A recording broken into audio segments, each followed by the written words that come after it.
हार सकता था। मैं नहीं कहता जीत सकते हैं, लेकिन वो उस टाइम पे थी कि गेम चेंज हो सकती थी। तो वो खैर हम सारी कौम मुबारक दे पाकिस्तान टीम को जिस तरह वो फाइनल में पहुंची हैं।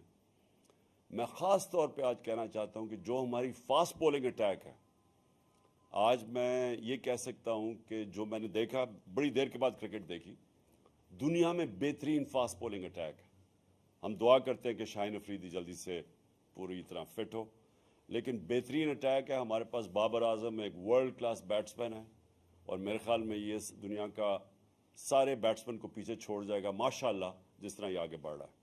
और भी बड़ी अच्छी हमारी टीम में प्रॉमिसिंग हैं। तो इंशाल्लाह हमें इसमें से मायूस तो हम हैं, लेकिन हमें देखना चाहिए कि हम माशाल्लाह वो टीम है पाकिस्तान जो कि दुनिया की अब टॉप टीम्स में गिनी जाती है।